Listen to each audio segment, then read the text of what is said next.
qu'on vous dit « Hey, toi, tu as un tonneau vide. » Et là, vous êtes fâché.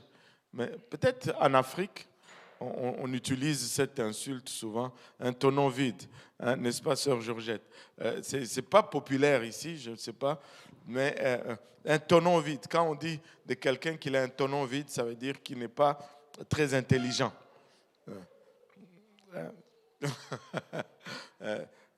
Ça, c'est un tonneau vide. Bon, c'est pas très québécois, mais bon, ce sont mes racines africaines. Amen. Est-ce qu'en Haïti, on dit aussi cela, tonneau vide? Bon, voilà. Au moins, tu sais, je n'ai pas inventé cela. Alléluia. Alléluia. Mais aujourd'hui, nous n'allons pas parler des tonneaux vides, mais nous allons plutôt parler des vases vides. Amen. Et pas que vous n'êtes pas intelligent ou que nous ne sommes pas intelligents. Amen. Alléluia. Nous allons aller dans le livre de 2 Rois. 2 Rois, chapitre 4. Et nous allons lire du 1er au 7e verset. Alléluia. Et si on s'élevait un peu pour la lecture de la parole du Seigneur, juste 1 minute, le temps de lire ceci. Si vous l'avez trouvé, dites Amen. Et si vous cherchez encore, dites j'arrive. Ne dites pas les deux. Ou soit vous cherchez, ou soit vous êtes arrivé. Mais vous ne pouvez pas être arrivé en cherchant en même temps. Alléluia. 2 Rois 4, le premier verset, du 1er au 7e verset, la Bible nous dit « Une femme d'entre les femmes des fils de prophètes cria à Élisée en disant « Ton serviteur, mon mari, est mort, et tu sais que ton serviteur craignait l'Éternel. Or, le créancier est venu pour prendre mes 2 enfants et en faire ses esclaves. » Élisée lui dit « Que puis-je faire pour toi?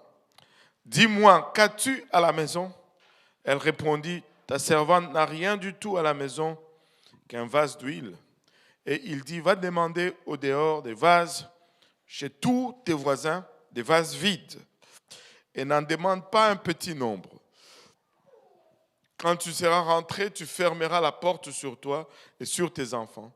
Tu verseras dans tous ces vases et tu mettras de côté ceux qui seront pleins. » Alors elle quitta, elle ferma la porte sur elle et sur ses enfants, et lui présentait les vases, et elle versait. Lorsque les vases furent pleins, elle dit à son fils, « Présente-moi encore un vase. » Mais il lui répondit, « Il n'y a plus de vase. » Et l'huile s'arrêta. Elle alla le rapporter à l'homme de Dieu, et il dit, « Va vendre l'huile et paye ta dette, et tu vivras, toi et tes fils, de ce qui restera. » Alléluia. Prions tous ensemble. Seigneur, nous te sommes infiniment reconnaissants de ton amour, ta bonté, ta fidélité. Papa, merci pour le privilège que nous avons encore une fois de nous réunir en ces lieux, Papa, de nous rassembler dans ta présence. Nous te remercions, Père, pour ta présence que nous ressentons en ces lieux. Papa, nous prions, Seigneur Jésus-Christ, que tu nous aides maintenant. Nous avons besoin de ton aide, car nous reconnaissons que nous sommes des êtres naturels, des êtres charnels, et que ta parole qui est esprit, elle est folie pour nous.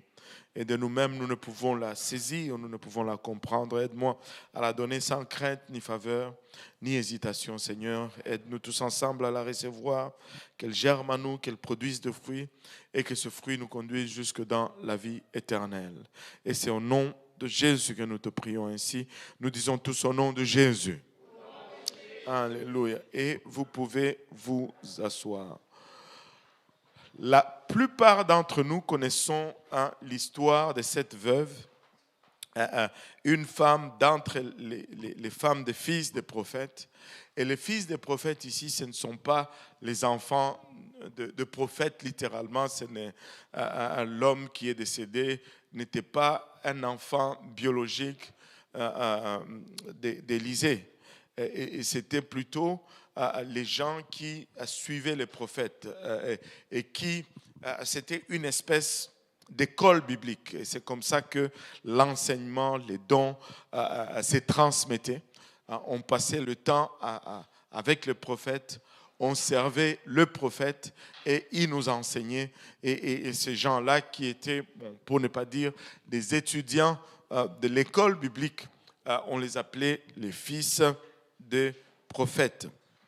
Et cette dame, ce mari est mort et elle va interpeller le prophète et lui dit, tu sais que ton serviteur craignait l'Éternel.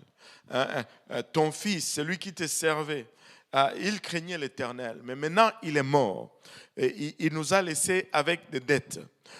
Et le créancier est venu pour prendre mes 2 enfants et en faire des esclaves afin de payer les dettes que ton serviteur avait contractées.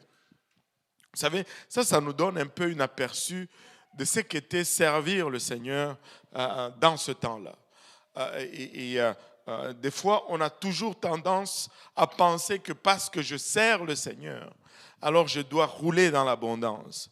Mais celui-ci, il a servi le Seigneur, il est mort, sa famille est restée endetté au point où le créancier venait pour prendre ses enfants et le faire travailler comme esclave pour payer la dette. Donc, il n'y avait vraiment pas d'argent pour payer ses dettes. Allô? Il n'y avait vraiment pas d'argent. Et il y a quelque chose qui m'interpelle ici. Et il y a quelque chose...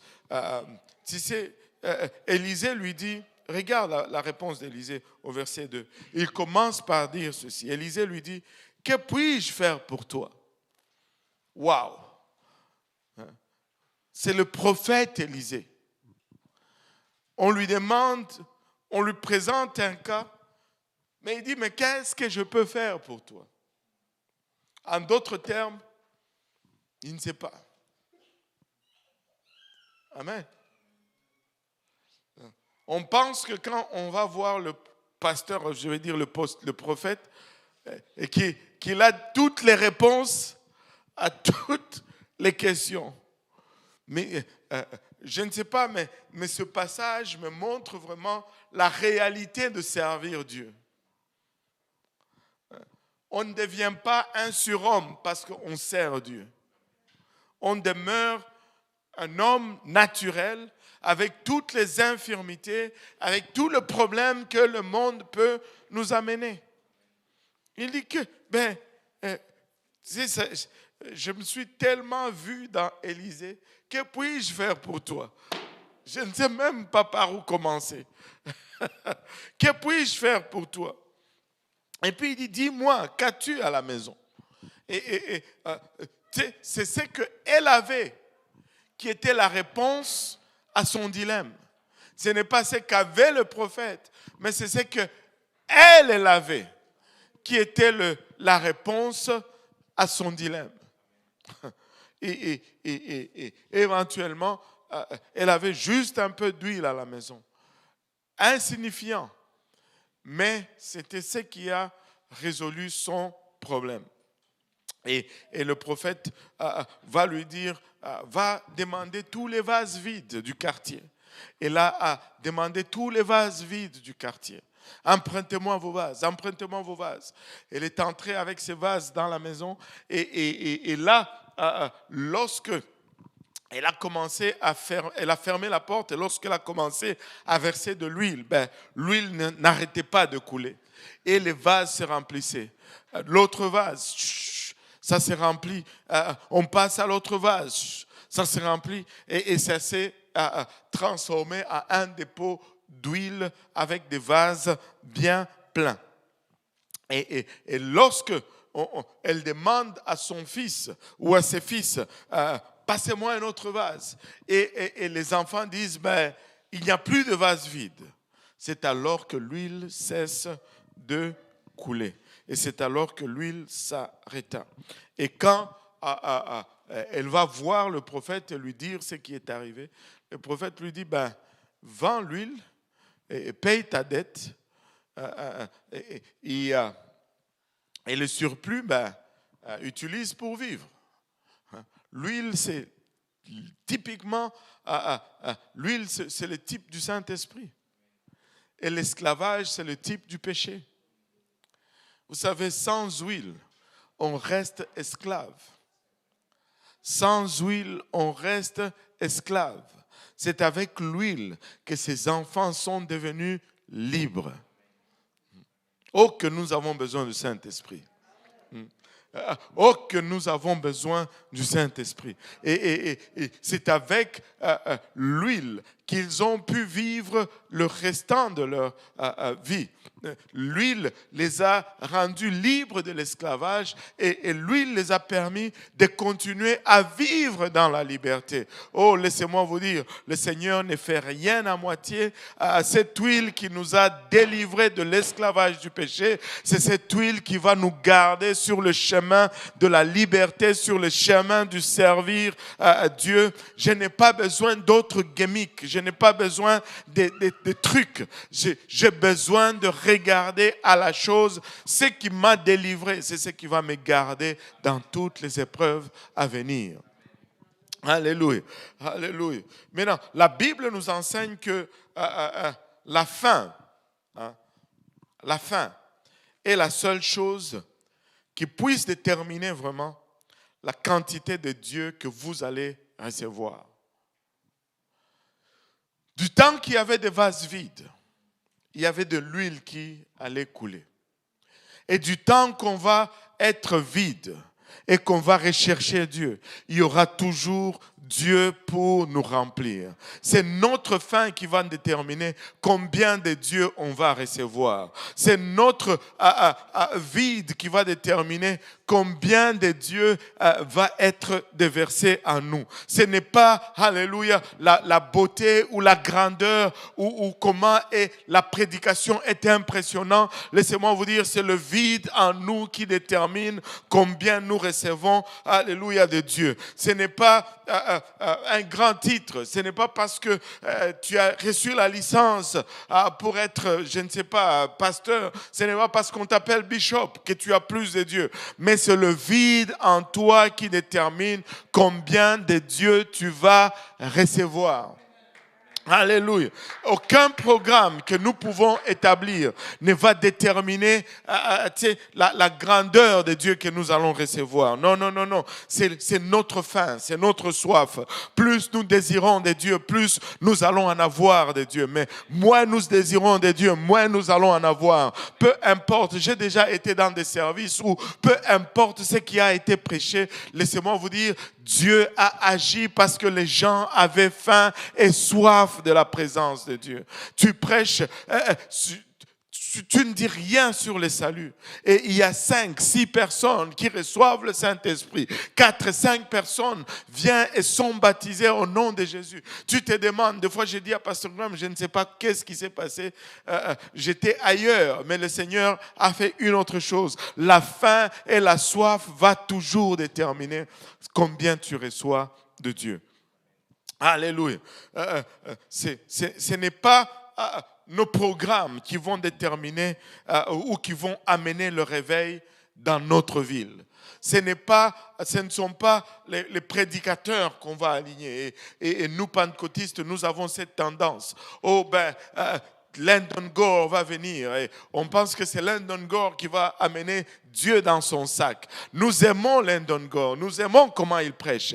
Mais si nous ne sommes pas vides pour recevoir, il n'y aura rien qui va se passer. Allô? Enfin, je peux citer d'autres noms. Mais nous devons avoir soif. C'est la quantité. Je ne sais pas comment dire ça autrement, mais c'est la grandeur du vide que Dieu trouve qui détermine si on va avoir le réveil ou pas. Combien veulent le réveil ici? Oh, nous voulons le réveil.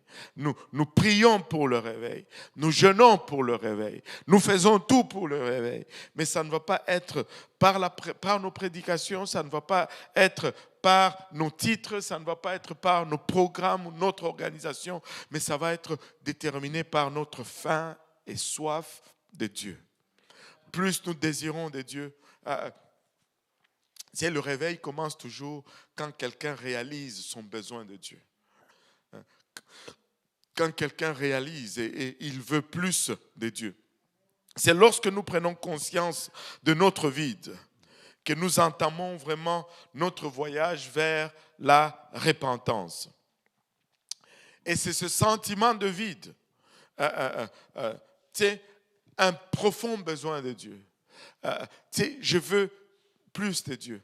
Avez-vous déjà eu tellement soif que vous buvez de l'eau, mais vous avez encore envie de boire de l'eau? Tu bois de l'eau, mais tu restes insatisfait. Tu veux encore de l'eau. Donne-moi un autre verre, s'il te plaît. Et c'est de cela que nous avons besoin, mais pas de l'eau, mais de Dieu. Amen. Nous voulons boire cette coupe de sa présence, mais vouloir une autre coupe par après. Parce que nous ne sommes pas satisfaits. Et c'est ce sentiment de vide qui va nous motiver à le servir. Et il faut que ça soit ce sentiment de vide ou ce sentiment ou cette faim d'avoir plus de Dieu qui nous motive à le servir. Si notre motivation est autre, nous sommes voués à une catastrophe. Amen. Si nous voulons le servir parce que nous voulons être reconnus ou nous voulons être populaires, ça risque d'être arrivé. Mais ça sera inutile. Quand ça va être mis à l'épreuve, tout va brûler. Tout va disparaître. Nous voulons que ça soit ce vide, ce désir de le connaître, ce désir de le voir, ce désir de le voir agir. Ça doit être ce qui nous motive et qui nous pousse à le servir. Nous ne voulons pas juste que ce soit un désir de performance. Non, non, non. C'est un désir de voir Dieu manifester parmi nous. Amen. Alléluia. Alléluia. Alléluia. Maintenant, l'instruction que Dieu a donnée à cette femme, et avez-vous remarqué, malgré le miracle qu'elle a dû vivre, on ne connaît même pas son nom. On ne connaît même pas son nom. Mais toi, tu prêches juste un message. Tu veux que ton nom soit sur Instagram, TikTok, Facebook, YouTube. Il y en a un autre que j'ai oublié. Sur Twitter, Trade, WhatsApp, Snapchat et toutes les chats qu'il y a. Seigneur Jésus. On ne connaît même pas son nom.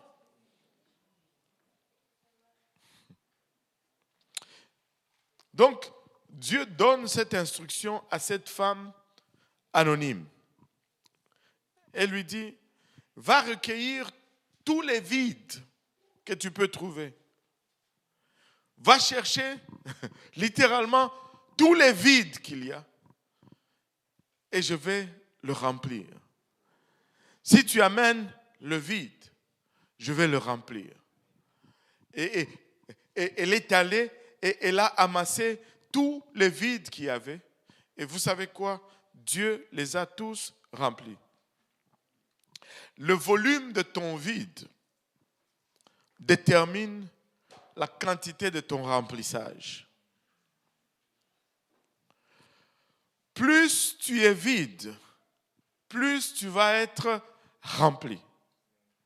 Et vous savez, et plus tu es rempli, plus ton avenir est déterminé. Plus il y a de Dieu en toi, plus ton avenir est déterminé. Plus tu es vide, plus tu vas être rempli. Il faut se vider. Allô? Il faut se vider. Cette femme a recueilli les vides de ses voisins. Elle est allée chez tous ses voisins. Elle a pris tout ce qu'il y avait de vide. Elle l'a amené chez lui. Et vous savez, quand nous prions et que nous intercédons pour notre ville, c'est exactement ce que nous sommes en train de faire. Nous sommes en train de chercher les vides dans nos familles, les vides dans nos voisinages, les vides dans nos écoles. Et Dieu dit, si nous amenons ces vides, il va les remplir. Il va le remplir. Et il y a un de nos anciens, je pense que c'est le frère Billy Cole qui est décédé. C'est quelqu'un que Dieu a utilisé puissamment pour remplir les gens du Saint-Esprit. Il était gros. Il disait ceci. Tu as deux choix. Ou tu as la foi, ou tu jeûnes. Amen. Il dit, moi j'ai choisi d'avoir la foi.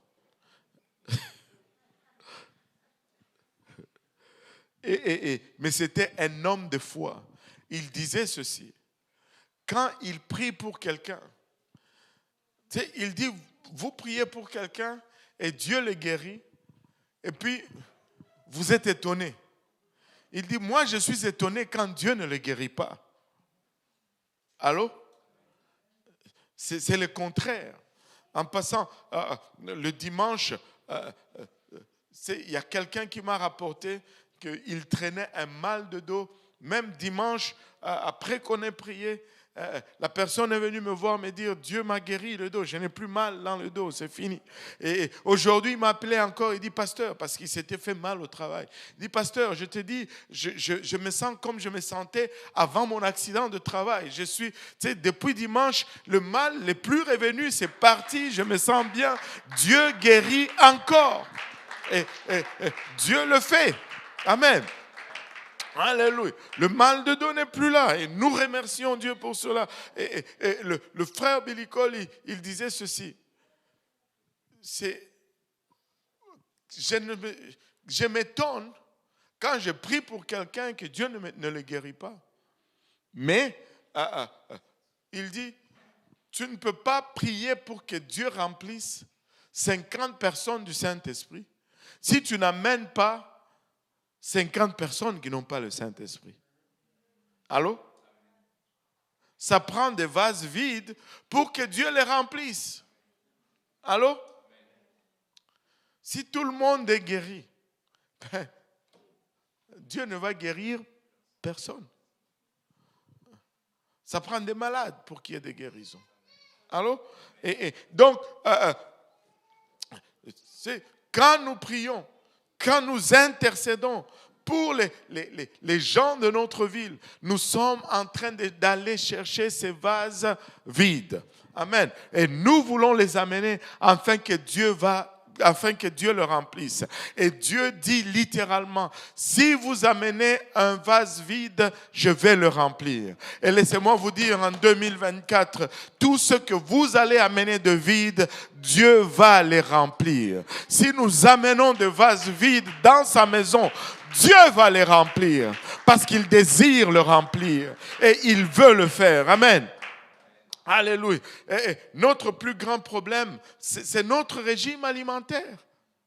Allô?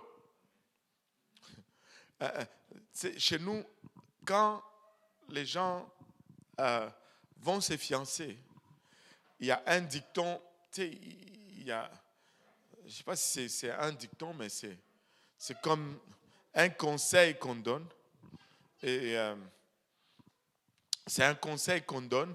Et on dit toujours ceci. Et on dit aux fiancés, pour qu'ils se traînent, ils se gardent tranquilles. Il dit, maintenant tu es fiancé. Celle-ci, c'est ta future femme. On est en train de la préparer pour toi. Mais ne fais pas comme certains font. On est en train de cuire la viande.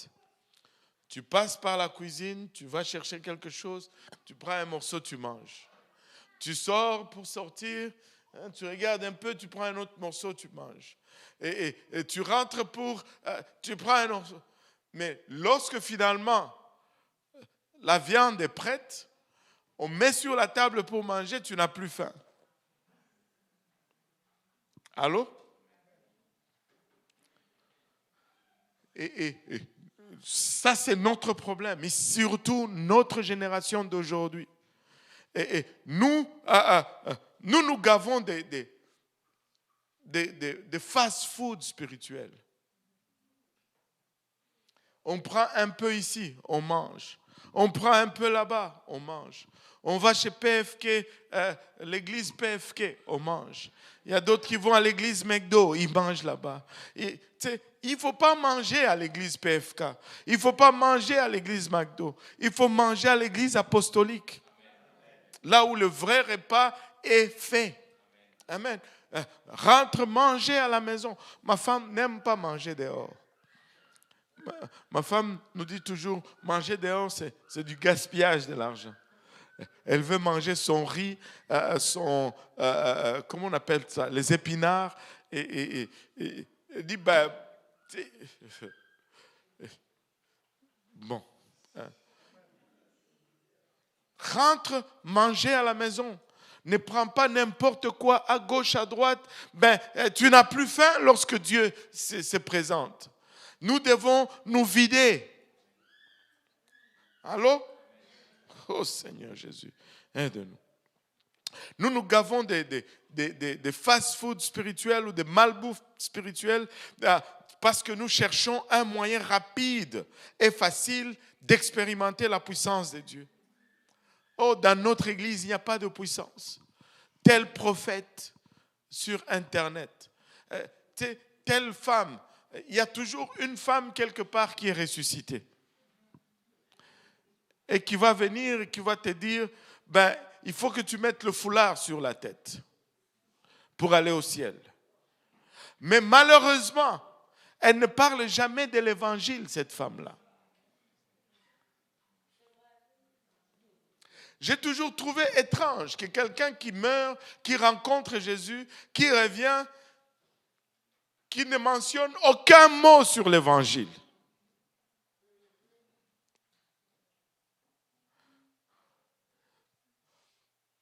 Je ne sais pas. Mais souvent, elles vont être soit sur le foulard ou soit sur les mèches. Je ne suis pas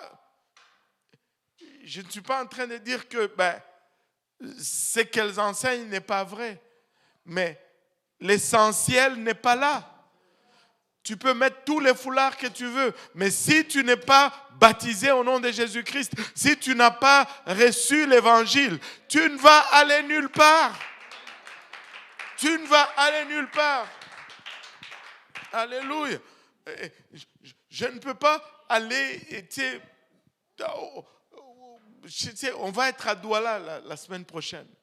Et je ne peux pas être là et puis en train de dire aux gens, au Canada, il faut que tu payes la TPS et la TVQ si tu veux vivre là-bas. TPS et TVQ. Mais s'ils n'ont pas de visa pour venir, ils peuvent bien la payer, la TPS et TVQ là-bas, mais ils ne pourront pas vivre ici.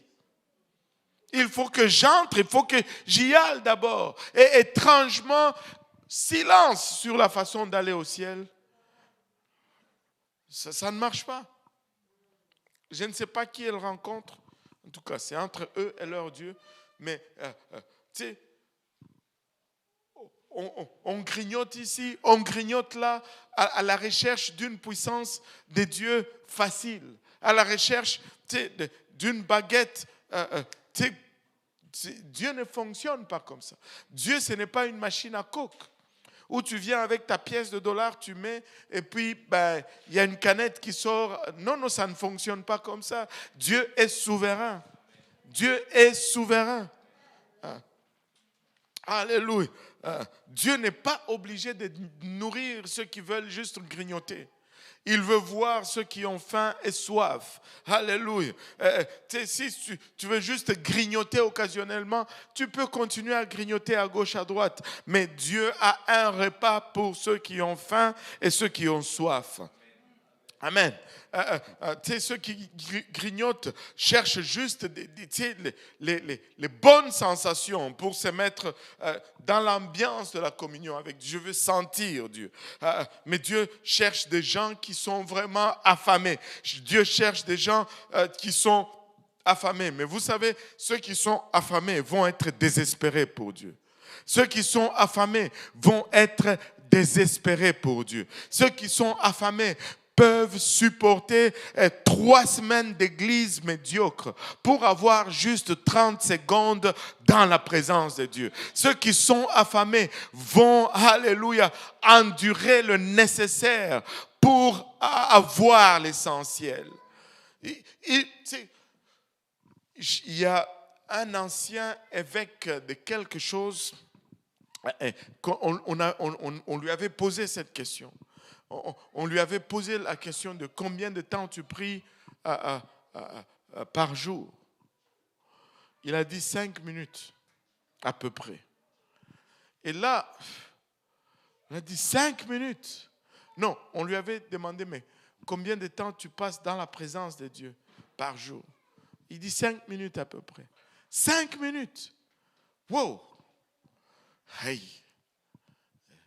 Je connais des apostoliques qui font mieux que ça, là. Amen. Mais quand il a dit 5 minutes, on a assumé qu'il priait pendant 5 minutes. Il dit, je peux prier pendant 3 heures pour avoir juste 5 minutes dans la présence de Dieu. Allô? Tu sais, je ne sais pas pour vous, mais quand je vais pour prier, tu sais, je dois piocher pour arriver jusqu'à la présence de Dieu. Tu sais, il y a de ces jours où tu pioches, et tu sors, tu sais, est-ce que Dieu était là? C'est pas que... tu ne te demandes même pas s'il était sur la terre. Tu te demandes s'il est dans l'univers ou il est sur Mars. Tu pioches. Tu es où, Seigneur? Mais il y a d'autres jours, tu vas juste être là, mais tu vas sentir, il est là. Et tu commences à pleurer sans rien. Tu sais, je me rappelle, non, on va juste laisser ça peut-être. Alléluia. Le Seigneur est bon, n'est-ce pas? Battons nos mains pour le Seigneur. Oh Seigneur. Hein? Quand tu parles trop, des fois tu commences. Alléluia. Tu sais, nous voulons être désespérés pour Dieu. Nous voulons payer le prix pour entrer dans la présence de Dieu. Nous voulons voir sa main bouger. Écoutez les jeunes, soyez assoiffés et affamés de Dieu. Et ayez une expérience personnelle avec Dieu cette année. Rentrez dans la présence de Dieu. Priez, lisez la Bible. Dites-lui, Seigneur, parle-moi, je suis là. Et il va vous parler, il va vous rencontrer, il va vous guider. Il veut le faire. Il attend qui va oser le premier, en fait. Alléluia. Alléluia. Vous savez, c'était encore le frère Billy Cole qui racontait, il a eu beaucoup d'expérience, il faut écouter ses prédications.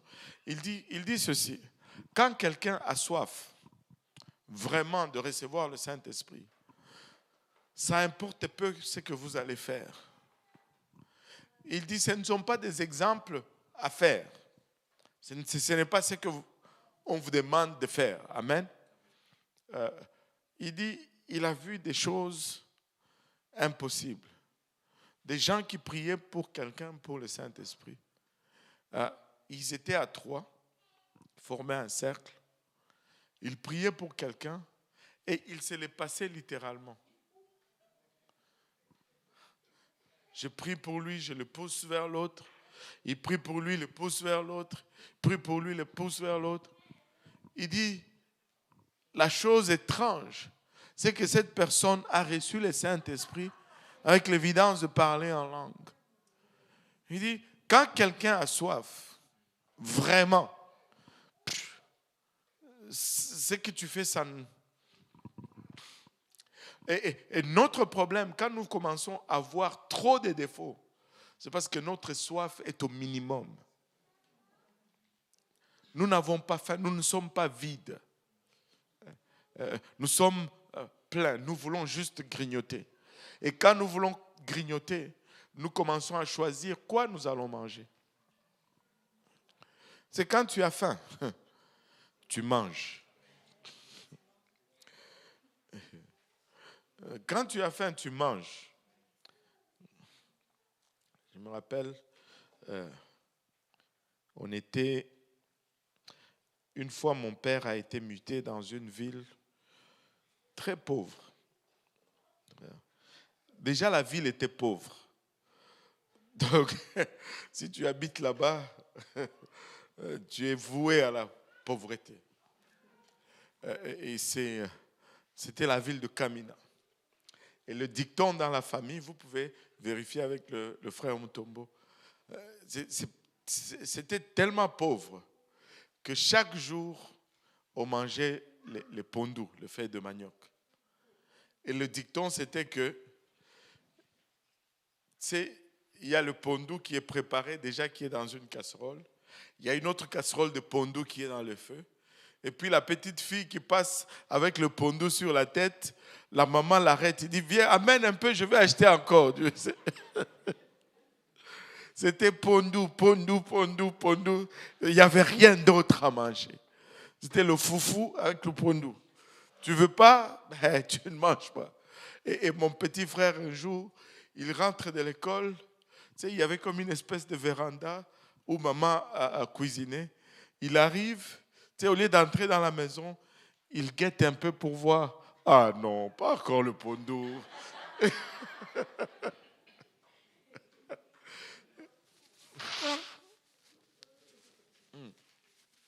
Mais quand tu as faim, tu manges. Tu sais, c'était le pondou, mais tu ne veux pas manger le pondou, tu restes affamé. C'était le désespoir et on mangeait le pondou. C'est peut-être pourquoi on aime maintenant le pondou comme... Alléluia.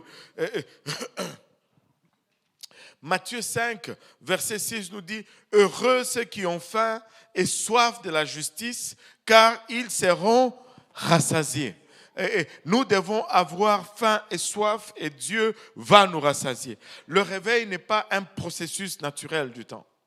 Le réveil, ce n'est pas que après un temps, ça va arriver. Non, non, non, non. Le réveil se produit seulement lorsque l'éternité, que tout le monde dise l'éternité.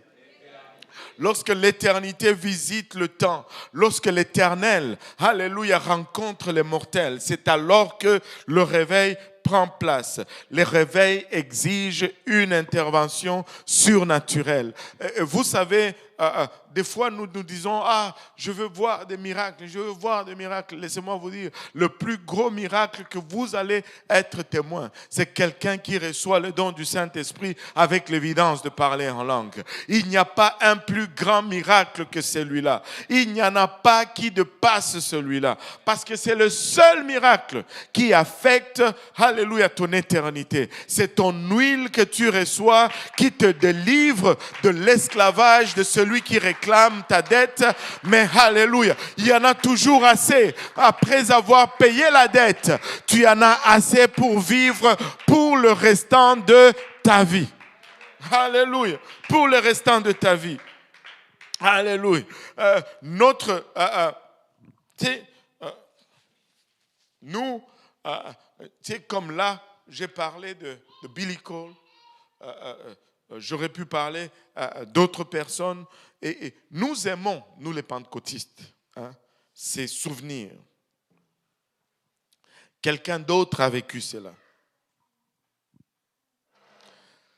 Et ça nous fait bien sentir. Ça nous fait sentir comme si nous aussi nous participons à cela. Après tout, il est de notre église. Allô? C'est un peu comme, mais c'est mon frère qui est le PDG de la compagnie. C'est un peu dans la même. Mais si nous ne faisons pas attention, nous risquons de commencer à nous satisfaire de cette intimité de seconde main. Et nous ne voulons pas être satisfaits avec l'intimité de quelqu'un d'autre. Nous ne voulons pas être satisfaits avec la proximité à Dieu de quelqu'un d'autre. Nous voulons avoir notre propre proximité.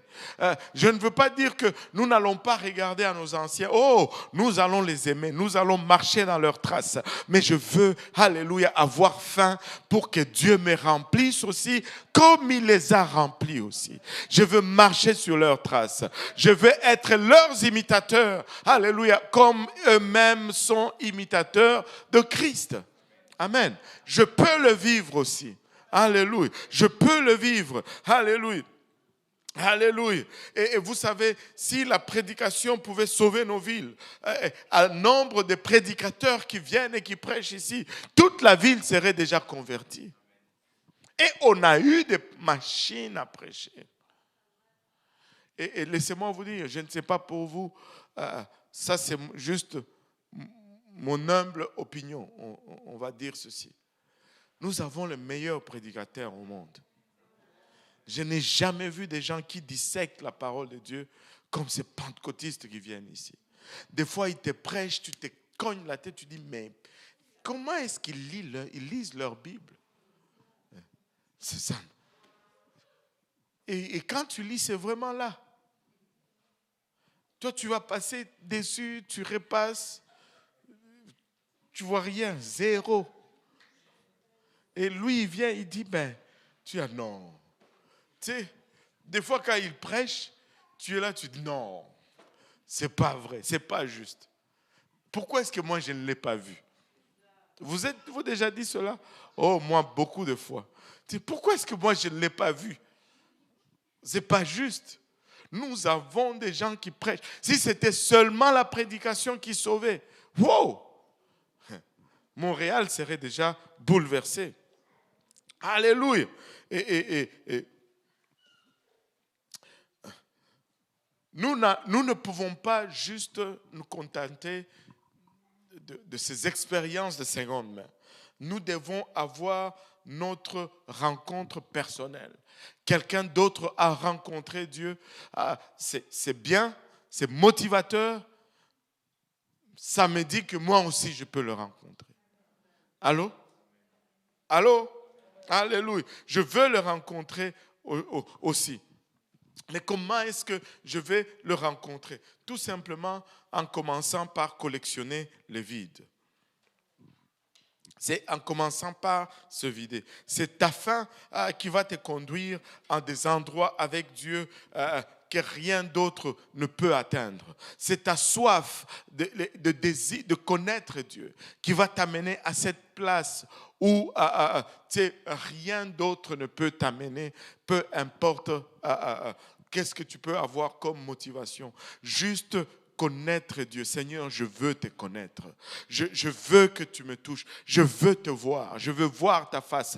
Tu insistes, tu cognes à sa porte. J'ai faim de toi. Je refuse d'être satisfait du service du dimanche soir. Je refuse d'être satisfait du service du dimanche à 13h. Je refuse d'être satisfait seulement avec l'étude biblique de mercredi. Quand je sors de cette étude, je rentre dans ma chambre et je dis, Seigneur, je suis là.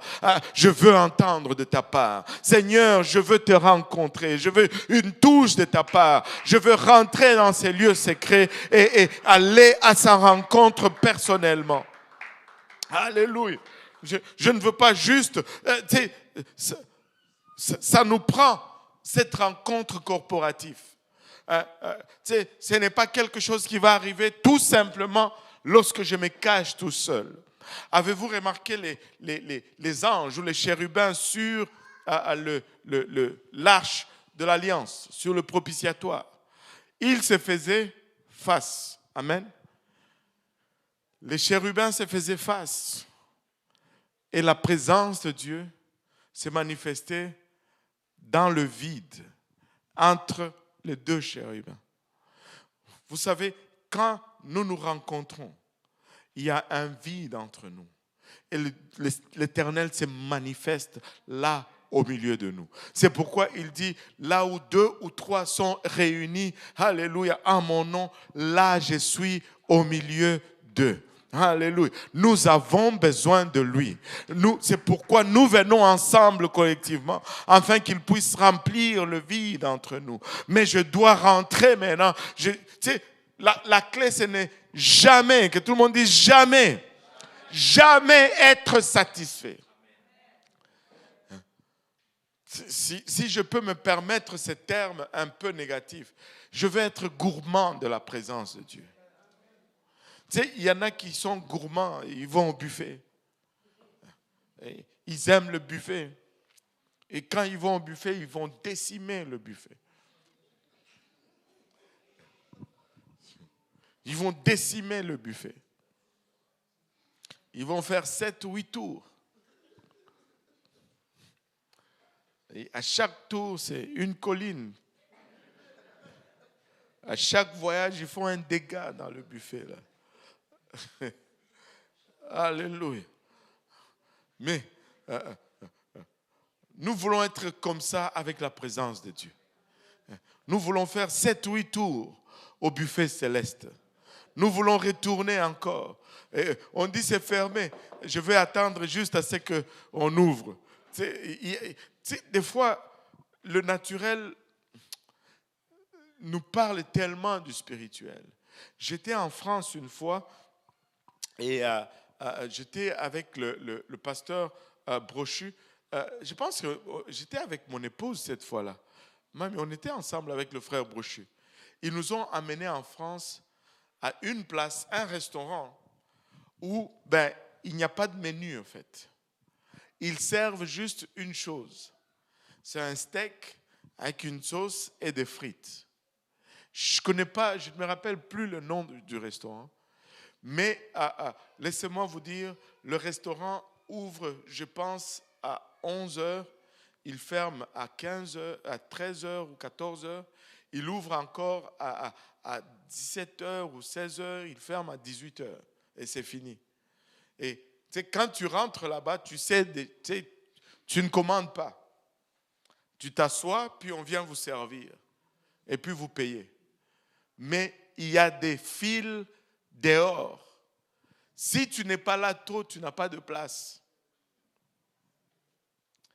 Si tu n'es pas là tôt, ils vont faire 2 tours et puis ils ferment. Et puis le soir, ils font 2 autres tours et puis c'est fini. Les gens attendent. C'est fermé, mais on est là tôt parce qu'on veut avoir notre viande. Si on était comme ça pour la présence de Dieu, si on pouvait être juste, intense comme ça, tu vas frapper au ciel et Dieu te dit, c'est fermé. Tu dis non, mais je vais attendre quand tu vas ouvrir. Je suis là jusqu'à ce que tu ouvres parce que je veux tellement la présence de Dieu. Je désire tellement la présence de Dieu. Jeune, je ne sais pas, mais j'ai cette conviction que ça va juste exploser si vous vous engagez. Que ça va juste aller à cette autre dimension si vous connectez avec l'Éternel. Alléluia. Alléluia. Dieu cherche toujours le lieu de la prochaine manifestation de sa présence. Dieu veut se manifester. Mais allons-nous faire le vide pour qu'il puisse se manifester? Amen. Allons-nous créer le vide pour qu'il puisse se manifester? Vous savez, le problème de la veuve n'était pas la quantité d'huile qu'elle avait au départ. Des fois, nous regardons, dit je n'ai pas grand-chose. Qu'est-ce que j'ai à offrir? Son problème n'était pas le peu d'huile qu'elle avait à la maison. Son problème, c'était le nombre de vases vides.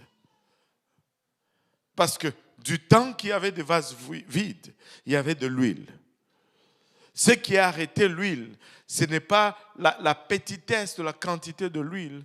Ce qui a arrêté l'huile, c'est le manque de vases vides.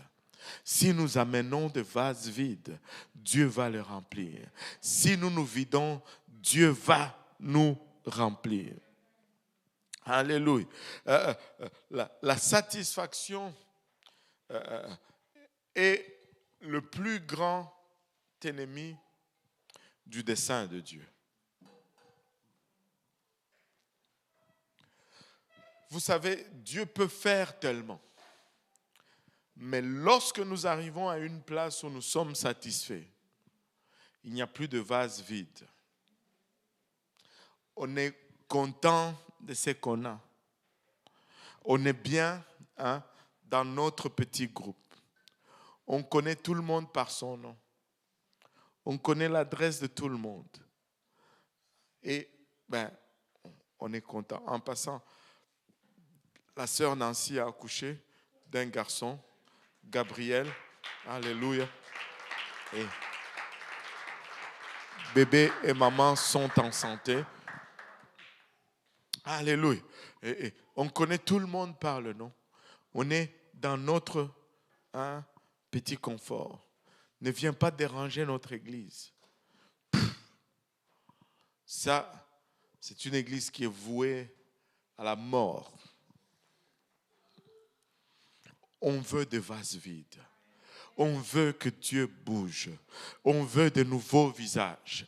On veut, alléluia, des gens qu'on ne connaît pas le nom. À qui on va demander, c'est quoi ton nom encore? On veut à cela. On veut, alléluia, d'autres personnes. On veut de nouvelles églises. On veut encore, on veut être gourmand pour la présence de Dieu. Et vous savez, chaque fois que nous allons nous arrêter pour construire un monument de notre réalisation, nous ne sommes pas en train d'avancer. Et nous perdons la course. Amen. Et ce n'est pas ce que Dieu a tellement fait parmi nous. Mais c'est bon. Avançons. Dieu, regardons où est-ce qu'on va planter cette prochaine église. Où est-ce qu'on va, alléluia, commencer cette autre étude biblique. Où est-ce qu'on va atteindre, alléluia, cette famille québécoise qui va être le déclenchement parmi les Québécois. Dieu, donne-nous ces précurseurs, cette famille qui va déclencher, alléluia, cette vague parmi le peuple québécois. Dieu, amène-le, Seigneur. Nous voulons voir cela. Alléluia. Alléluia. Alléluia. Et nous sommes constamment pris entre ce qui est et ce qui peut être. Et nous avons ce qui est. Et quand ce qui est bon, ça risque de nous bloquer. Ou si nous considérons que cela est bon, ça risque de nous bloquer. Parce qu'il peut y avoir encore mieux. Allô? Il peut y avoir encore mieux. Je suis reconnaissant pour ce que Dieu a fait, mais je suis aussi désespéré parce qu'il peut faire davantage. Je ne veux pas dédaigner ce qu'il a fait, mais je ne veux pas manquer ce qu'il peut faire. Alléluia. Et cela est encapsulé un peu dans une situation réelle et authentique qu'on a vécue dans l'Ancien Testament. Enfin, je veux dire, pas nous, mais qui a été vécue dans l'Ancien Testament. Amen. Regardons un peu après la déportation du peuple d'Israël. Ils sont retournés et ils ont reconstruit le temple. Et une fois, j'avais fait un enseignement où je suis allé chercher le temple reconstruit. Je ne sais pas s'il y en a qui se rappellent. On avait des images du temple reconstruit. Comparé, tout le monde a déjà oublié. Maman Nangaï. Le temple reconstruit faisait pitié. Comparé à la splendeur du temple de Salomon. Regardons un peu Ezra chapitre 3, versets 11 à 13. La Bible nous dit, quand ils ont reconstruit le temple, ils chantaient, célébrant et louant l'Éternel par ses paroles, car il est bon, car sa miséricorde pour Israël dure à toujours. Et tout le peuple poussait de grands cris de joie en célébrant l'Éternel parce qu'on posait les fondements de la maison de l'Éternel. Ils étaient dans la joie parce qu'on était en train de poser le fondement, on était en train de reconstruire le temple. Il y a un mais ici, un mais très intéressant. Parce que le mais nous dit, mais plusieurs des sacrificateurs et des lévites et des chefs de famille âgés qui avaient vu la première maison pleurer à grand bruit pendant qu'on posait sous leurs yeux le fondement de cette maison. Beaucoup d'autres faisaient éclater leur joie par des cris. Dans cette même foule, il y en a qui pleuraient et il y en a qui se réjouissaient.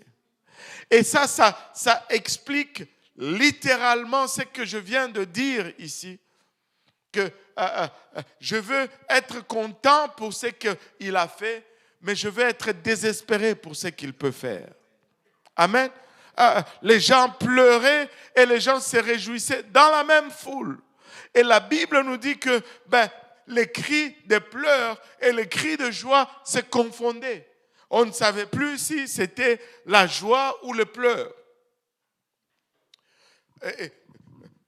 Les jeunes qui n'avaient encore rien vu, pour eux c'était waouh. C'était le tout premier temple qu'ils voyaient. Il y en a qui étaient peut-être nés en captivité. Ils ont fait 70 ans de captivité. Il y en a qui sont nés là-bas, qui n'ont pas vu le temple de Salomon. Et voir ce temple pour eux, c'était wow, extraordinaire. Et ils se sont réjouis. Et on doit se réjouir de ce que Dieu fait. Mais ceux qui savaient ce que Dieu était capable de faire, ils pleuraient parce qu'ils savent que Dieu peut faire beaucoup mieux, beaucoup plus grand et beaucoup plus que cela. Alléluia. Il y avait ceux qui pleuraient et il y avait ceux qui se réjouissaient. Et ça doit être constamment comme ça parmi nous. Nous allons nous réjouir de ce que Dieu fait, mais nous allons rester désespérés pour ce qu'il peut faire et pour ce qu'il va faire. Nous n'allons pas nous satisfaire, alléluia, avec ce que nous avons. Dieu peut faire tellement plus. Il peut faire tellement plus. Il peut agir tellement plus profondément. Il peut faire tellement plus grand. Alléluia. Continuellement se réjouir et pleurer. Alléluia. Le verset 13 nous dit en sorte qu'on ne pouvait distinguer le bruit de cris de joie avec le bruit de pleurs parmi le peuple, car le peuple poussait des grands cris dont le son s'entendait au loin. Le pleur et la joie étaient mélangés. Alléluia. La joie pour ce qu'il vient de faire, mais le pleur pour ce qu'il peut faire. Et Dieu peut faire. Dieu va faire. Il va faire encore. Il n'a pas fini. Il va faire. Je n'ai encore rien vu. Alléluia. Je refuse de croire que nous sommes arrivés. Alléluia. Dieu prépare une grande œuvre pour son Église. Il va faire un travail rapide. Peuple de Dieu, si nous devons nous mettre en ordre, c'est maintenant. Si nous devons nous aligner, il faut le faire très vite. Si nous devons nous consacrer, il faut le faire maintenant parce qu'il va faire un travail très rapide. Très, très rapide. Très rapide. Alléluia. Les hommes plus âgés connaissaient la gloire du temple de Salomon et la gloire, et l'heure plutôt de gloire d'Israël. Ils savaient ce qui pouvait être. Alléluia. Et ils ne savaient pas s'ils devaient rire ou pleurer. Tu sais, ils voient ce qui... Tu dis, waouh, ça c'était beaucoup mieux. Ça peut être mieux. Et ils ont pleuré. Ils se réjouissaient dans la reconstruction du temple, mais ils pleuraient parce qu'ils connaissaient la promesse de Dieu. Dieu pouvait faire beaucoup plus. Alléluia. Dieu peut faire beaucoup plus. Regardez Agé 2:9. La gloire de cette dernière maison sera plus grande que celle de la première, dit l'Éternel des armées. Et c'est dans ces lieux que je donnerai la paix, dit l'Éternel des armées. Alléluia. Il dit, même si vous regardez cette apparence, mais la gloire que je fais faire ici va être plus grande, va dépasser celle de la première. Dieu désire que nous soyons à la fois reconnaissants et que nous soyons en même temps désespérés. Dieu veut que nous apprécions ce qu'il a fait, mais Dieu ne veut pas que nous nous arrêtons et que nous nous contentons de ce qu'il a fait. Il veut que nous ayons une plus grande soif. Il veut que nous désirons plus. Tu sais, il y a des gens qui sont assis ici, qui ne sont même pas conscients de ce que Dieu est en train de faire dans leur dos. Et ils sont en train de lutter avec ce que Dieu est en train de faire. Dieu fait.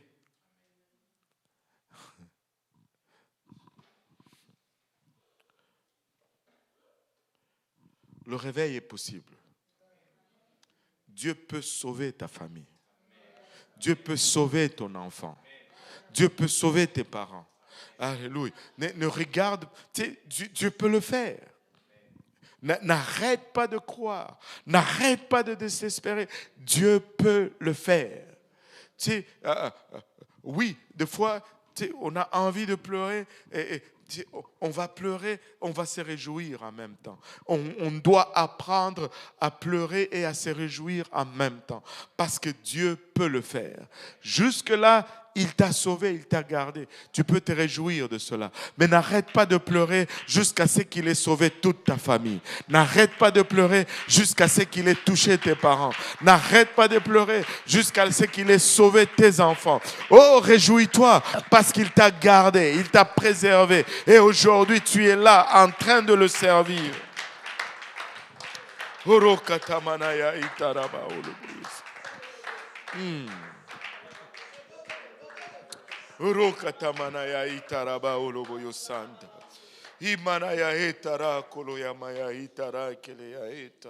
Dans le nom de Jésus-Christ de Nazareth. Alléluia. Alléluia. Le réveil est possible. Le réveil est possible dans nos familles. Le réveil est possible dans nos voisinages. Le réveil est possible dans nos lieux de travail. Le réveil est possible. Alléluia. Le réveil est possible. Regardez, Dieu nous dit que le réveil est possible. Dans 2 Chroniques 7, 14, il nous dit, si mon peuple sur qui était invoqué mon nom, le nom de Jésus-Christ était-il invoqué sur toi lorsque tu as été baptisé? Allô? Ça veut dire c'est toi ça. Hein? Si mon peuple sur qui était invoqué mon nom s'humilie, ça commence toujours par l'humilité. Oh Seigneur, si nous pouvons découvrir l'art de s'humilier. Nous sommes devenus une société centrée sur nous-mêmes. L'orgueil nous ronge. L'orgueil nous ronge comme la teigne. L'orgueil nous détruit. L'orgueil nous met hors des limites du plan de Dieu. Mais si nous pouvons, si ça commence par l'humilité. Allô?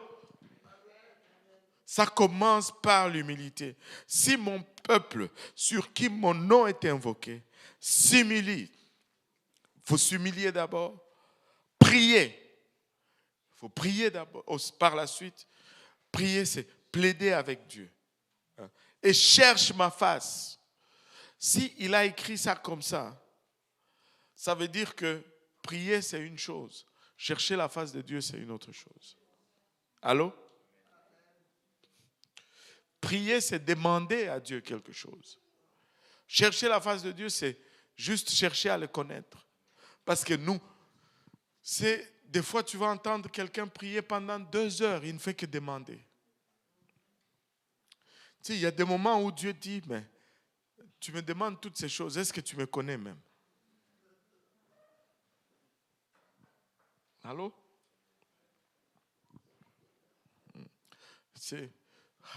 Les Congolais, eux, ils ont un mot pour tout. Il dit, tu es un chrétien sopeka. Un chrétien sopeka. Sombelangai, Pesangai, Kabelangai. Donc, achète pour moi, donne-moi, partage-moi.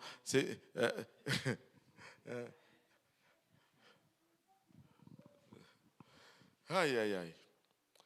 Si mon peuple sur qui est invoqué mon nom s'humilie, prie et cherche ma face, et s'il se détourne de ses mauvaises voies, on ne peut pas faire toutes ces choses en faisant les mêmes mauvaises choses qu'on fait. On n'est pas capable de parler à notre frère. On ne fait que... Des fois, on pense que les mauvaises choses, c'est seulement voler ou tuer quelqu'un. Non, non, non. Le commérage.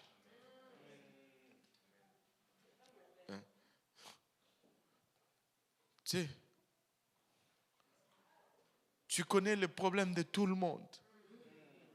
Mama yake.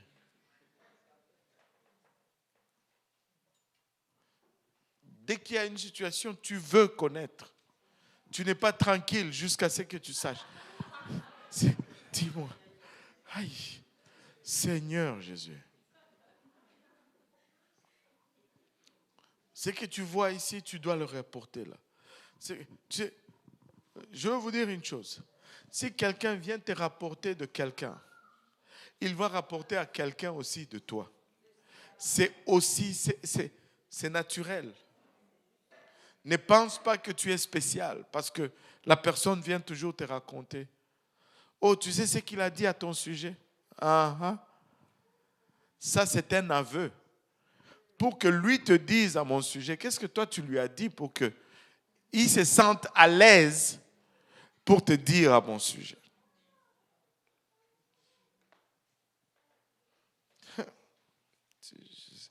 Retournons à 2 Chroniques 7, 14.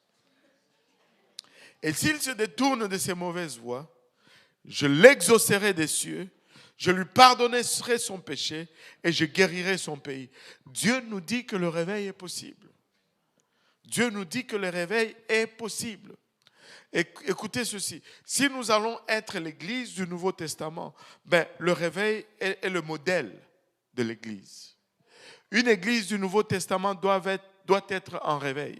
Si nous allons être une église apostolique, nous devons voir des gens qui viennent, qui se font baptiser, qui sont remplis du Saint-Esprit, dont la vie est transformée. À leur tour, ils commencent à gagner des gens, ils commencent à enseigner des études bibliques. Ainsi, la chaîne continue. C'est ça le modèle de l'église du Nouveau Testament. Tout le temps en réveil. Amen. Actes chapitre 6, verset 7, la parole de Dieu s'est répandue de plus en plus. Le nombre des disciples augmentait beaucoup à Jérusalem et une grande foule de sacrificateurs obéissait à la foi. Écoutez, il faut que nous plantons des églises. Il faut que nos églises grandissent. Je ne sais plus avec qui je parlais. C'est parti, mais l'église de Saint-Michel est devenue autonome depuis le 1er janvier. Je suis content. Il y a une joie à l'intérieur de moi. Il y en a une qui est devenue mature, qui va continuer à grandir tout seul maintenant et qui va aussi commencer à planter. L'église de Saint-Michel va commencer aussi à planter des églises filles. Donc, l'église de Saint-Michel, c'est l'église fille de l'église de l'Est.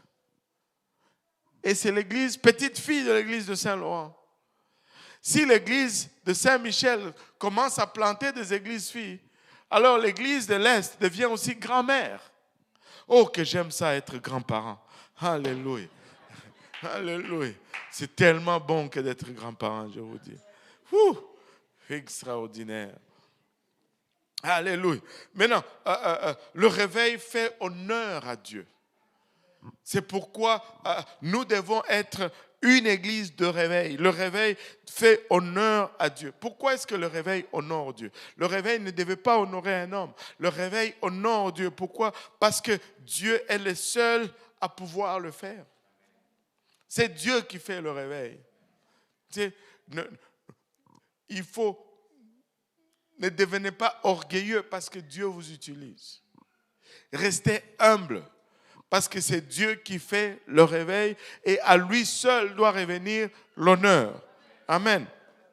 Alléluia. Le réveil attire l'attention du monde incrédule.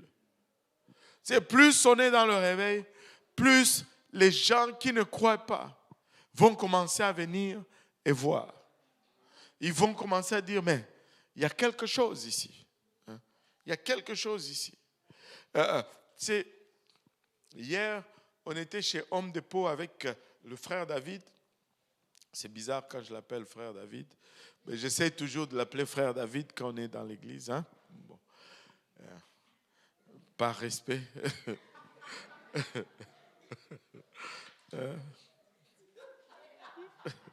Aïe, aïe, aïe. Et il y a un monsieur qui travaillait là, un jeune homme, un monsieur. Il s'appelle Sarem, c'est Sarem? Arem. Moi, je crois que ce type va venir à l'église. Et Dieu va le transformer. Si tu le vois, tu ne vas pas croire. Il a des longs cheveux. C'est un gars, hein? C'est un gars, je pense. Et il a des ongles peints en noir. Mais je ne sais pas, je l'ai vu, mais c'est quelque chose en moi m'a dit, ça c'est un poisson pour le Seigneur. Il n'a rien à voir, des longs cheveux. Il porte toujours un masque, je ne sais pas pourquoi. Est-ce qu'il porte toujours un masque? Il est malade, hein? Ok, bon. Avec les longs cheveux, les masques, je me disais, Seigneur. Mais tu le vois, ton cœur va. Et ton cœur va. Ce n'est pas là où ça devait aller normalement. Mais tu sais que l'Esprit de Dieu t'attire à ça. On va prier pour Arem. Il va venir. C'est Arem? Il va venir au Seigneur. Il va venir au Seigneur. Le réveil attire l'attention du monde incrédule. Le réveil est causé par Dieu et ne peut être programmé ni prédit. Allô? On ne fait qu'anticiper le réveil. Mais le réveil ne peut ni être programmé ni prédit. Regardez, si vous reculez en arrière, il n'y a plus beaucoup de gens qui sont là, peut-être à part la sœur Isabelle. Et je me rappelle du premier service où on a eu un mouvement de Dieu dans le service francophone. Vous êtes là aujourd'hui, vous pensez que ça a toujours été comme ça. Hey, c'était dur comme du béton là. Et je me rappelle ce jour-là, l'adoration n'a pas arrêté. Et elle était ici, on avait 3 classes de l'école du dimanche, je pense. Et tous les enseignants de l'école du dimanche étaient comme, qu'est-ce qui se passe là-haut? Qu'est-ce qu'il y a aujourd'hui? Et je me rappelle la sœur Isabelle qui monte avec un sourire et me dit, mais ça, en tout cas, c'est un miracle. Aujourd'hui, qu'est-ce qui s'est passé? Le bruit n'a pas arrêté parce que Dieu a commencé à bouger. Là où on ne pouvait pas prédire que ça allait exploser, ça a explosé. Et aujourd'hui, on a 9 églises filles à travers cette œuvre francophone. C'est Dieu qui dicte le réveil. On ne peut pas le programmer. Très souvent, les gens vont venir et ils vont dire, mais comment tu fais? Moi aussi, je les regarde, je dis, tu parles de quoi? On n'a pas un programme. On n'a pas un plan. On fait seulement. Et c'est tout simplement les choses qu'on nous a appris. Prier, enseigner une étude biblique et les choses se développent. Point final. On ne part pas en disant, bon, dans 2 ans, on va faire 3 églises. Mais non, ça tombe tout seul. Au moment où tu te dis, dans 2 ans, on va faire l'église, c'est là que ça sèche et rien n'arrive. Et quand tu te dis, bon, on va juste aller, poup, oh, pasteur, est-ce que, regarde, il commence, et il y a un groupe qui se forme ici, et puis ça se fait tout seul. On suit le plan et le programme de Dieu. Scrape ton programme, suis le programme de Dieu. Amen. Le réveil est causé par Dieu et lui seul. Et on ne peut pas programmer le réveil, on ne peut pas prédire le réveil. Et le seul obstacle au réveil est notre propre incrédulité. Si nous ne croyons pas, ça ne va pas arriver. Si nous ne croyons pas, ça ne va pas arriver. Mais moi, je rêve à cette église où on va avoir autant de Québécois parmi nous qu'on va commencer à prêcher en joie ici.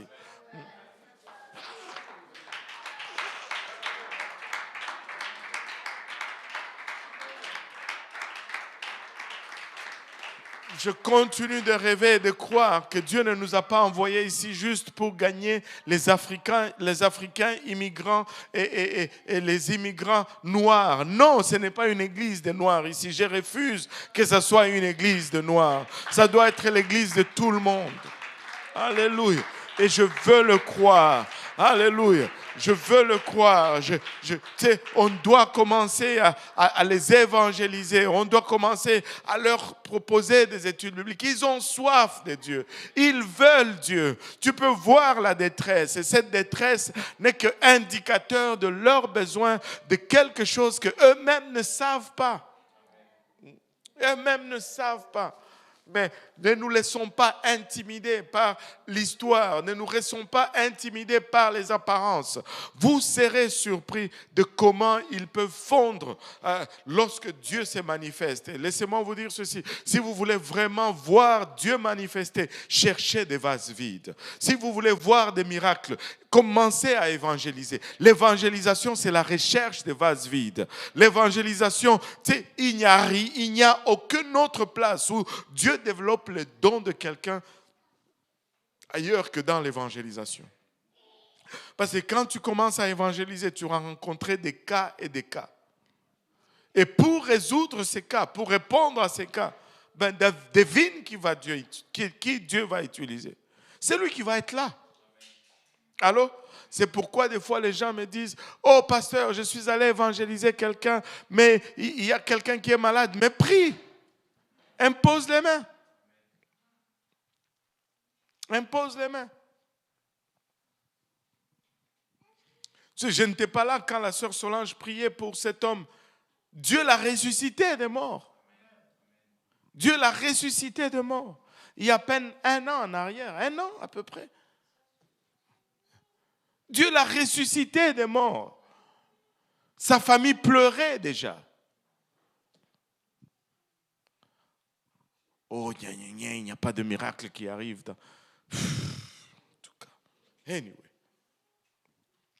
On ne sert pas Dieu pour le miracle. On sert Dieu parce qu'il est Dieu. On a soif de Dieu. On veut le voir, on veut le connaître. Mais Dieu fait ces choses. Il fait ces choses.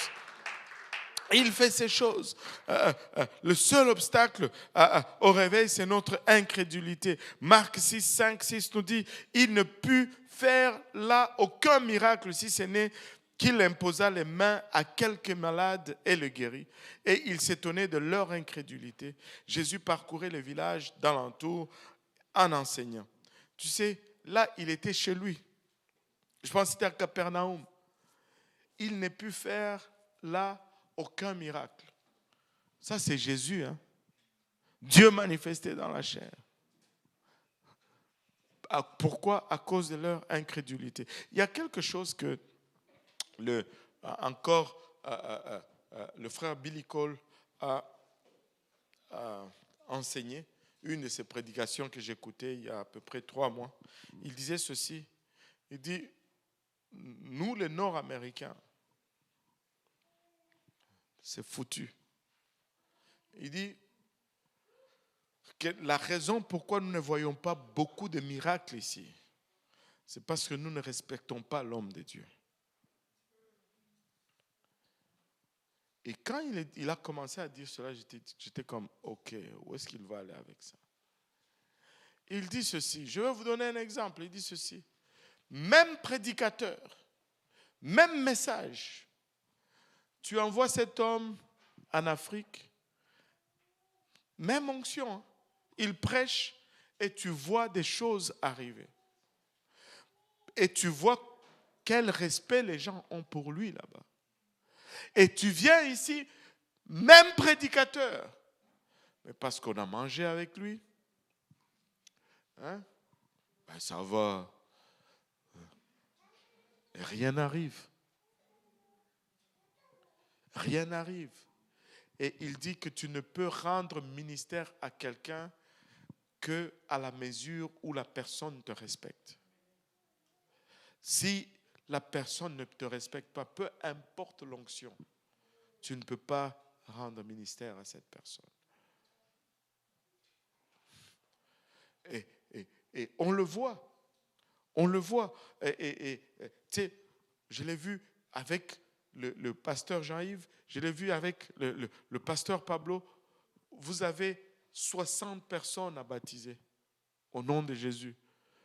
Et vous avez prié pour le Saint-Esprit, c'était peu ça et là.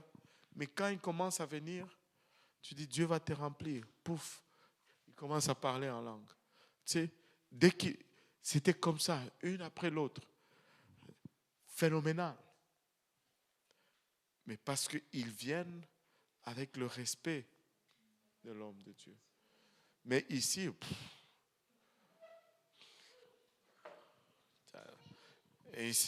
on passe à côté.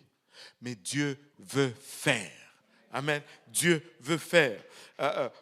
Le réveil commence lorsque nous croyons en Dieu pour des grandes choses. Allô? Lorsque nous croyons en Dieu pour de grandes choses. Vous savez, lorsque nous croyons en Dieu pour de grandes choses, nous prenons des risques. Notre grande foi en Dieu va être exprimée par les risques que nous prenons. Nous croyons en Dieu. Alléluia. Nous croyons en Dieu. Matthieu 9, verset 29. Alors, il leur toucha les yeux en disant qu'il vous soit fait selon votre foi. Qu'il vous soit fait selon votre foi. Il nous sera fait selon notre foi. Amen. Alléluia. Je vous dis, croyons et nous allons voir la main de Dieu agir au milieu de nous. Ne soyons pas intimidés. Jacques 5, 16. Je vais juste lire la dernière partie du verset. La prière fervente du juste a une grande efficace. La prière fervente du juste a une grande efficace. Prions et ayons confiance dans notre prière.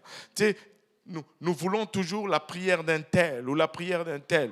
Mais prie, touche le trône de Dieu. Dieu va le faire. La Bible ne dit pas que ceux qui ont une licence prieront pour les malades et les malades seront guéris. Non, la Bible dit le croyant. Es-tu croyant? Est-ce que tu qualifies pour cela? Si tu qualifies pour cela, ben, exerce cette autorité, va prier et Dieu va faire. Amen. Alléluia. Ésaïe 54, versets 2 à 3 nous donne cette admonition. Il nous dit, élargis l'espace de ta tente. Élargissons l'espace de nos tentes. Croyons en Dieu pour des grandes choses. Alléluia. Élargissons nos tentes. Qu'on déploie les couvertures de ta demeure. Ne retiens pas, allonge tes cordages et affermis tes pieux, car tu te répandras à droite et à gauche. Ta postérité envahira des nations et peuplera des villes désertes. Écoutez, nous allons élargir nos tentes. Nous allons renforcer nos pieux. Nous allons planter d'autres églises. Nous allons gagner d'autres villes. Ce réveil ne va pas s'arrêter à Montréal. Ce réveil va, alléluia, s'infiltrer dans toutes les villes du Québec, Jonquière, Chicoutimi, Chibougamau, alléluia, Victoriaville, alléluia. Nous allons, alléluia, planter, nous allons amener, il y aura des apostoliques là-bas. Il y aura des apostoliques. Nous allons élargir notre tente. Oh Jésus, alléluia. Car tu te répandras à droite et à gauche, ta postérité envahira des nations et peuplera des villes désertes. Habakkuk nous donne cette admonition éternelle. J'ai entendu ce que tu as annoncé. Avez-vous entendu ce que je viens de dire? Avez-vous entendu la déclaration de l'Éternel d'Ésaïe? Qu'est-ce que tu as entendu? J'ai entendu élargir l'espace de ta tente, qu'on déploie tes couvertures, les couvertures de ta demeure. Et Habakkuk dit, Éternel, j'ai entendu ce que tu as annoncé. Je suis saisi de crainte. Accomplis ton œuvre dans le cours des années. Ô Éternel, dans le cours des années, manifeste-la. Mais dans ta colère, souviens-toi de tes compassions. Waouh, j'aime cela. J'aime cela. Alléluia. Et Dieu va faire. Dieu va faire. Il y a un passage avec lequel j'ai prié chaque jour. Depuis 1 semaine et demie maintenant. Et ce passage, c'est 1 Roi 8, verset 30. Je ne l'ai pas dans le slide, mais si tu peux me le mettre juste à côté là. 1 Roi 8, verset 30. Ça dit ceci. Daigne exaucer la supplication de ton serviteur et de ton peuple d'Israël. Lorsqu'ils prieront en ces lieux, exauce du ciel de ta demeure, des cieux, exauce et pardonne. Exauce et pardonne. Seigneur, alléluia, nous faillissons. Seigneur, des fois, nous ne sommes pas à la hauteur, mais quand même, exauce et pardonne. Alléluia. Des fois, nous passons à côté du point. Mais Seigneur, exauce et pardonne. Exauce et pardonne. Et Habakkuk le dit encore une fois, Seigneur, fais ton œuvre, ô Éternel, mais dans ta colère, souviens-toi de tes compassions. Seigneur, nous ne sommes que des humains que tu utilises. Alléluia. Mais dans notre tentative de faire ta parole, nous allons faillir. Mais si tu te fâches, pardonne. Mais exauce, accomplis ta parole. Dieu va le faire. Alléluia. Dieu est en train de le faire. Paul écrit aux Thessaloniciens ici, le 2e chapitre, il a écrit aux Thessaloniciens parce qu'il y avait des gens parmi les Thessaloniques qui ont commencé à penser que, que le Seigneur était déjà retourné, en fait. Encore cette affaire de la fin des temps, là. Que l'enlèvement a déjà pris place. Et on ne va pas tout lire, mais regardons juste 2 Thessaloniciens, le 3e chapitre, le 1er verset.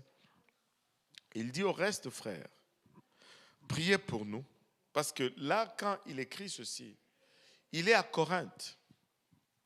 Et Corinthe, c'était une ville terriblement pécheresse. Et comme on en a parlé dans la prédication de Pasteur Graham dimanche passé, que Dieu lui dit qu'il s'est réservé un nombre de gens dans cette ville pécheresse. Et tu regardais Corinthe, tu t'es dit, oh non, c'est Bishop Bernard. Et Pasteur Graham faisait référence au message de Bishop Bernard à BOTT. Et il dit, même dans cette ville pécheresse, aussi mauvaise qu'elle est, il y a l'homosexualité, il y a les transgenres, il y a toutes sortes de choses. Mais même dans cette ville pécheresse, Dieu s'est réservé un reste d'hommes. Dieu s'est réservé un reste d'hommes. Et Paul est à Thessalonique et à Corinthe pendant qu'il est en train d'écrire aux Thessaloniciens ici. Il dit au reste, frères, priez pour nous, afin que la parole du Seigneur se répande et soit glorifiée comme elle l'est chez vous. Thessalonique était déjà en feu pour le Seigneur. Mais là, il est dans une autre ville. Et tu sais, il ne veut pas juste être satisfait de Thessalonique. Il veut maintenant Corinthe. Et il dit, priez pour nous, pour que ça se répande ici. J'ai sorti une autre version, c'est la version parole vivante. Et il dit, finalement, mes frères, priez pour nous, afin que la parole du Seigneur poursuive sa course. Alléluia. Et se répande rapidement. Qu'elle triomphe ailleurs comme chez vous. Qu'elle soit estimée et honorée comme elle l'a été par vous. Cette parole, elle va être estimée dans la prochaine ville. Elle va être, alléluia, elle va se répandre dans la prochaine ville. Elle va aller dans la prochaine ville. Comme nous l'estimons ici, il y a une autre église qui va naître à Victoriaville, qui va estimer, alléluia, cette parole comme nous l'estimons ici. Il y a une autre église qui va naître à Jonquière, alléluia, qui va, alléluia, estimer cette parole comme nous l'estimons ici. Alléluia. Gloire au nom de Jésus. Peuple de Dieu, nous sommes assis sur un grand réveil. C'est notre temps. Dieu veut faire un travail rapide, mais ça va prendre la participation de tout le monde. Alléluia. Regarde ton voisin, dis-lui, ça va prendre ta participation. Alléluia. Est-ce qu'il y a des questions? Oui.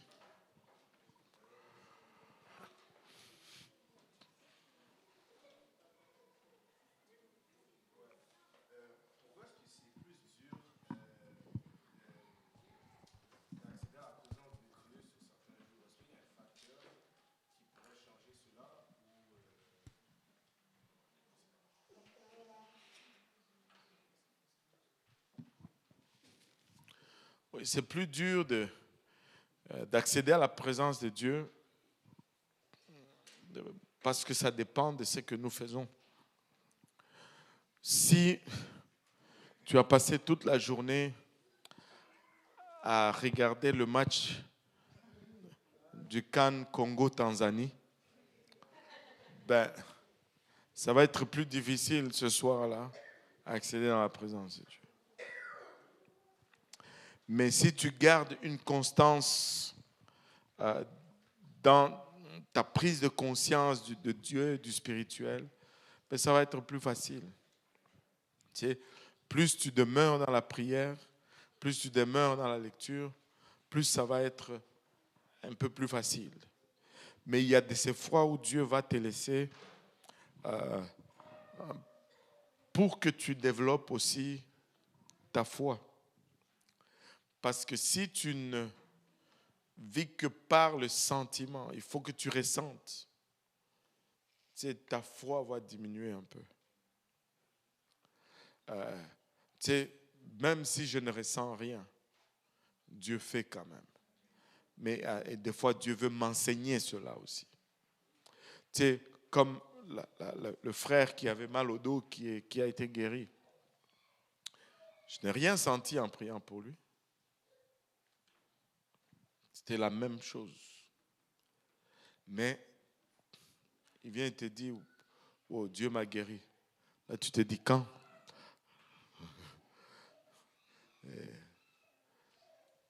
Des fois, Dieu veut nous amener à cette place où nous vivons par la foi et non juste parce qu'on ressent. Mais nous devons être des gens qui cherchent la présence de Dieu. Nous devons être des gens qui sont à l'affût de cette présence.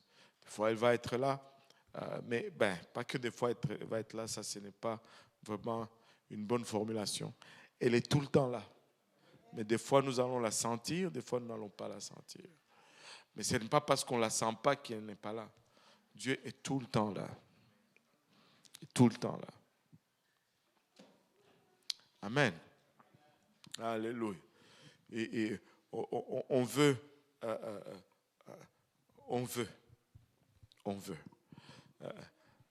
qui veut se vider ici? Alléluia. Alléluia. Si on se levait tous ensemble. Oh Seigneur, nous te sommes infiniment reconnaissants, Papa, de ton amour, de ta bonté, de ta fidélité. Papa, nous voici avançant humblement encore, Papa, devant ton trône. Priant, ô Éternel, il abachata que tu te souviennes de nous dans ta grâce et dans ta miséricorde, Papa. Nous venons prier, Seigneur, que tu exauces les supplications, Papa, de ton peuple. Et lorsque nous prions de ces lieux, Seigneur, Papa, que de ton demeure tu exauces et que tu pardonnes, Seigneur. Papa, il abachata, daigne tourner un regard favorable sur nous, Papa. Nous sommes ton Église, nous sommes ton peuple, Papa. Ce peuple que tu t'es acquis, Papa, au prix de ton sang, Papa. Tu nous as rassemblés de diverses nations, Seigneur. Papa, pas pour nous exposer, Seigneur, pas pour nous confondre, Seigneur, papa, pas pour nous laisser dans la confusion, Seigneur Jésus-Christ. Tu nous as rassemblés, papa, de diverses nations, diverses, papa, rangs sociaux, Père, diverses cultures, Seigneur, pour montrer ta grandeur, papa, et ta puissance. Viens donc manifester ta présence au milieu de nous, Seigneur. Que ton sang soit notre couverture, papa. Que tu nous regardes au travers de ton sang, papa. Que tu pardonnes nos manquements, Seigneur. Que tu pardonnes, Ilabashata, nos iniquités, papa. Ilabashata. Ne nous regarde pas avec nos défaillances, papa. Ne nous regarde pas avec nos manquements. Mais regarde-nous, Seigneur, au travers de ton sang, Seigneur. Ta parole ne déclare-t-elle pas au Père, Ilabashata, qu'autant que l'Orient est éloigné de l'Occident, autant tu éloignes nos iniquités de nous, Seigneur Jésus-Christ. Papa, Ilabashata, regarde et pardonne, Seigneur Jésus-Christ. Ta parole déclare, Seigneur Jésus-Christ, Ilabashata, que tu jettes nos iniquités dans la mer de l'oubli, papa, et que tu ne t'en souviens plus, Seigneur Jésus-Christ, Ilabashata. Alléluia. Exauce et pardonne, Seigneur Jésus. Papa, ta parole ne déclare-t-elle pas, Seigneur, que ta grâce est nouvelle à chaque jour, que ta miséricorde est nouvelle à chaque matin, Seigneur Jésus-Christ. Renouvelle donc cette miséricorde pour ton peuple aujourd'hui, papa. Ces peuples pour lesquels, papa, tu es allé à Golgotha. Ces peuples pour lesquels, Père, Ilabashata, tu as donné de ta vie, Seigneur. Daigne, papa, nous regarder, papa, au travers de ton sang. Papa, Ilabashata, tourne un regard favorable sur nous, papa, et élève l'étendard de ton nom au milieu de nous, Seigneur. Papa, Ilabashata, que ton nom soit glorifié, que ton nom soit magnifié. Dans le nom de Jésus-Christ de Nazareth, que ta présence soit manifeste au milieu de ton peuple, Seigneur. Papa, que tu avances au milieu de nous, Seigneur, et que tu fasses fondre la montagne devant nous comme de la cire, papa. Ilabashata, élève l'étendard de ton nom, papa. Montre ton bras droit au milieu de ton peuple, Seigneur. Ta parole ne déclare-t-elle pas aussi, Seigneur Jésus-Christ, que voici les signes qui accompagneront ceux qui auront cru à mon nom. Alléluia, ils chasseront des démons. À mon nom, papa, ils imposeront les mains aux malades et les malades seront guéris, Seigneur. À mon nom, ils parleront de nouvelles langues. Et s'ils buvaient des boissons mortelles, Seigneur, alléluia, cela ne leur fera aucun mal, Seigneur.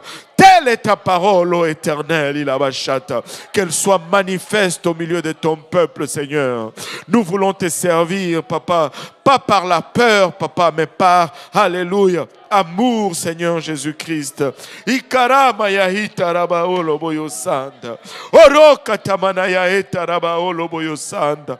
Élève l'étendard de ton nom au milieu de nous, papa. Avance au milieu de ton peuple, Seigneur. Sois manifeste au milieu de nous, papa. Ta parole déclare, Seigneur Jésus-Christ, que pour cette cause, le Fils de l'homme a été manifesté pour défaire, alléluia, ce que le diable a fait. Défais-le, Seigneur Jésus-Christ. Iramaya ketaraya eta. Alléluia, que ton feu consume toute œuvre morte au milieu de nous, papa, Ilabashata. Que ton feu, papa, consume toute œuvre occulte et inculte dans le nom de Jésus-Christ de Nazareth, papa. Ikaramaya hetaraba oloboyo sanda. Eremaya kitaraya otaraba oloboyo sanda. Ekeremaya heta. Aramaya kitaraya heta. Papa, que ce lieu soit un lieu de rencontre avec toi. Un lieu de délivrance, papa. Un lieu de restauration, Père. Un lieu de transformation dans le nom de Jésus-Christ de Nazareth. Papa, amène tes enfants à réaliser qu'ils sont, Seigneur Jésus-Christ. Oromaya itaraba oloboyo sanda. Imonoyo itara keleya itaraba oloboyo sanda. Omonoya itaraba oloboyo itaraba keteremaya et. Ikatamanaya etaraba oloboyo sandaraba ketereya eta. Haramaya kitaraya etaraba oloboyo sanda. Daigne tourner, Père, un regard favorable, Papa, sur nos demeures, sur nos enfants, Papa. Ilabashata, cause-nous à grandir, Papa, dans la crainte de ton nom et dans l'amour de ta parole, Seigneur. Ikatamanaya etaraba oloboyo sanda. Orimaya ketaraya etaraba oloboyo sanda. Eketemanaya eta. Souviens-toi, Papa, de nos familles. Tu déclares dans ta parole, Papa, Ilabashata, que si nous croyons, nous serons sauvés, nous et nos familles, Seigneur. Nous venons réclamer nos familles dans le nom de Jésus-Christ de Nazareth. Nous venons réclamer nos parents, Père. Nous venons réclamer nos enfants, Seigneur. Nous venons réclamer, Papa, nos lieux de travail, nos voisinages, dans le nom de Jésus-Christ de Nazareth. Ikatamanaya etara keleya eta. Ah, sataraya ita. Oh, manaya etaraba oloboyo sanda. Ikataraya etaraba oloboyo sanda. Orimaya kitaraya etaraba oloboyo sanda. Alléluia. Nous venons réclamer, Papa, la prochaine ville. Alléluia. Nous venons réclamer, Père, le prochain lieu.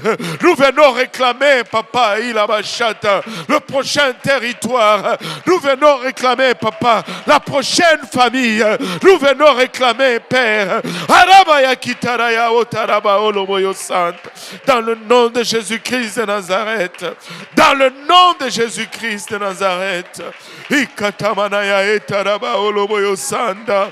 Orimaya itaraba oloboyo sanda. Eketereya etaraba oloboyo inda. Ikotomanaya itara keleya eta. Oh, dans le nom de Jésus. Dans le nom de Jésus. Dans le nom de Jésus, Ilabashata.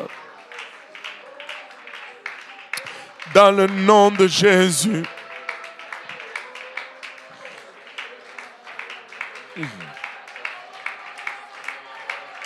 Urokatamanaya itaraba olobos. Iromoyo itara keleya itaraba olobosa. Korimaya itaraba oloboyo sandaraba oloboyosa. Ikotomanaya itaraba oloboyosa. Korimaya itaraba oloboyosa taraba oloboyosa.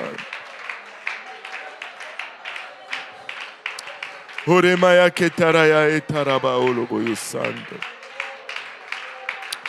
Korimaya itaraba oloboyosandaraba kiramaya. Au